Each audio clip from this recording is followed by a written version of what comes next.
పిన్నెల్లి ఈవీఎంను ధ్వంసం చేస్తే 13వ తేదీనే ఎందుకు కేసు నమోదు చేయలేదు?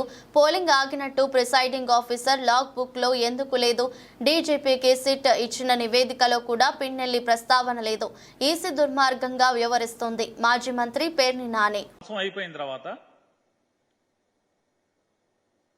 15వ తారీఖున విఆర్ఓ గారు ఏది Palvai gate polling station number 202 presiding officer గారు విఆర్ఓ గారు ఒక రిపోర్ట్ పంపిస్తారు పోలీస్ స్టేషన్కి. ఆ రిపోర్ట్లో ఏమనుంటుందంటే గుర్తు తెలియని వ్యక్తులు ఓటింగ్ మెషిన్ని ధ్వంసం చేశారు అని ఉంటుంది. దాంట్లో ఎక్కడా కూడా పిన్నెల్లి రామకృష్ణారెడ్డి ఎమ్మెల్యే వచ్చి ధ్వంసం చేశాడని పోలింగ్ ఆఫీసర్ కానీ ప్రిసైడింగ్ ఆఫీసర్ కానీ లేదా స్థానిక విఆర్ఓ కానీ పాల్వాయి గేట్ విఆర్ఓ కానీ ఎక్కడా మెన్షన్ చేయరు. మరి అక్కడ పోలింగ్ బూత్లో ఉన్న పోలీసులు ఉన్నారు కదా, ఎవరు మాట్లాడరు. ఎవరు కనీసం ఎమ్మెల్యే గారు పాల్గొన్నారని కూడా ఎవరు ఒక్కరోజు కూడా మెన్షన్ చేయలేదు. కనీసం రాతపూర్వకంగా కూడా రిపోర్ట్లో కూడా ఎమ్మెల్యే పేరు లేదు. మరి ఇంకొక ముఖ్యమైన విశేషం అందరూ గమనించాల్సింది, ఏదైతే ఇవాళ పాల్వాయి గేటులో పోలింగ్ స్టేషన్ నెంబర్ 202లో ఎమ్మెల్యే పిన్నెల్లి రామకృష్ణారెడ్డి గారు పోలింగ్ మెషిన్ ఏదో ధ్వంసం చేశారని చెప్పని ఇవాళ పేపర్లు టీవీలు అల్లరి చేస్తున్నాయో, అక్కడ పోలింగ్ ఏమన్నా ఆగిందా? ఒక్క గంట పాటు ఏమన్నా పోలింగ్ ఆగిందా? నమోదు అవ్వాలి కదా, పోలింగ్ ఆఫీసరు పోలీసులు రికార్డ్ చేయాలి కదా. ఇదిగో ఇన్ని గంటల నుంచి ఇన్ని గంటల వరకు పోలింగ్ ఆగిపోయింది. ఆగిందా? నమోదయ్యిందా? రికార్డ్ అవ్వాలి కదా. లాగ్ బుక్లో ఉదయం 7 గంటల నుంచి సాయంత్రం పోలింగ్ మూసే వరకు, అది రాత్రి అని 5 గంటలకు అవని, అది 6 గంటలకు అవని, లేదా 7 గంటలకు అవని, 8 గంటలకు అవని, చివరి ఓటేసేంత వరకు కూడా ఏదన్నా సంఘటన జరిగితే పోలింగ్ మెషిన్ పనిచేయటం ఆగిపోతే రిపేర్ వచ్చినా రాయాలి కదా. రాశారా? ధ్వంసమైన పోలింగ్ ఆగిపోయినంటే పోలింగ్ ఆగలేదు, పోలింగ్ ప్రక్రియ ఆగలేదు, పోలింగ్ శుభ్రంగా జరిగింది. 15వ తారీఖున ఎఫ్ఐఆర్ కడతారు.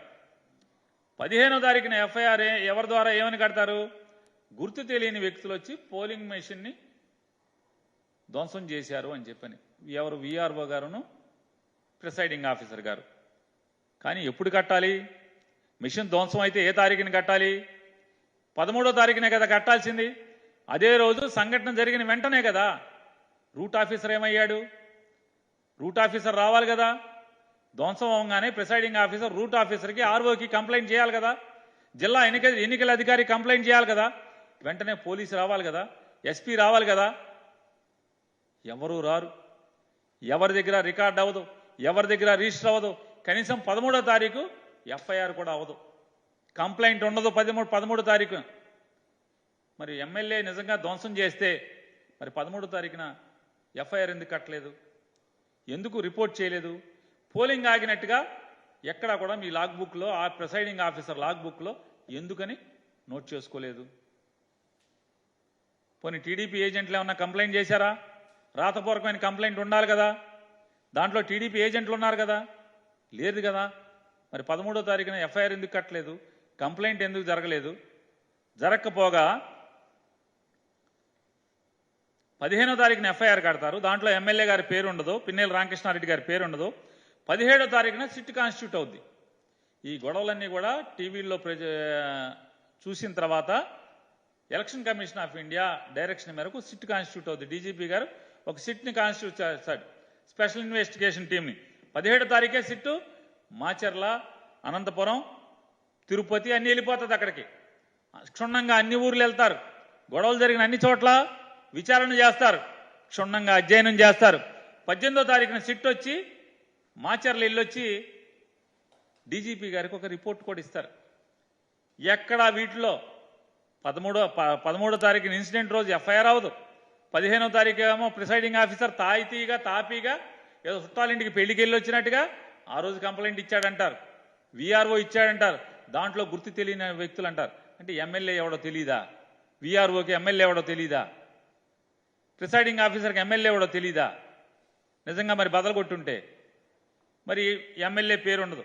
17వ తారీఖు సిట్ వెళ్ళింది కదా, మరి ఐపీఎస్ ఆఫీసర్లేగా ఏదోటి అక్కడ ఏం జరిగిందో పగలేద్దామనే కదా వెళ్ళారు.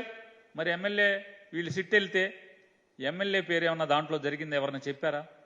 కొన్ని సిట్టోళ్ళు వచ్చి 18వ తారీఖున డీజీపీకి ఇచ్చినట్టు దాంట్లో ఇట్లా ఎమ్మెల్యే మెషిన్ బాధలు కొట్టాడండి అని చెప్పి ఎప్పుడు ఆ దాంట్లో చెప్పారా? మీడియాకి కూడా మీ అందరికీ కూడా సిట్ వాళ్ళు మీకు ఒక ఇది ఇచ్చారు. వాళ్ళు గమనించినటువంటి డీజీపీకి ఇచ్చినటువంటి ప్రిలిమినరీ రిపోర్ట్లో ఏమేమి అంశాలు ఉన్నాయో మీకు ఇచ్చారు. దాంట్లో ఎక్కడ కూడా ఓటింగ్ మిషన్లు పగిలినాయి అని కానీ దాడి జరిగిందని కానీ దాంట్లో ఎమ్మెల్యే పాల్గొన్నాడు, పిన్నెల్లి రామకృష్ణారెడ్డి గారు పాల్గొన్నాడని కానీ ఎక్కడ సిట్ ఇచ్చిన డీజీపీ గారికి ఇచ్చినటువంటి ప్రిలిమినరీ రిపోర్ట్లో ఎక్కడా లేదు. దానికి సాక్ష్యం మీడియాకి ప్రిలిమినరీ రిపోర్ట్లో ఏమేమి ఉన్నాయో మీడియాకి రివీల్ చేశారు. మరి ఎమ్మెల్యే నిజంగా పాల్గొంటే అది చాలా సెన్సేషన్ ఇష్యూ కదా. ఓటింగ్ మెషిన్లు బదలైపోతే చాలా సెన్సేషన్ ఇష్యూ కదా. అది ప్రపంచానికి తెలియదు కదా. మరి మీరేం చేశారు? మరి సిట్ కూడా ఏమీ ఇవ్వలేదు కదా. సిట్ కంప్లైంట్లో కూడా దాంట్లో ఎక్కడా లేదు.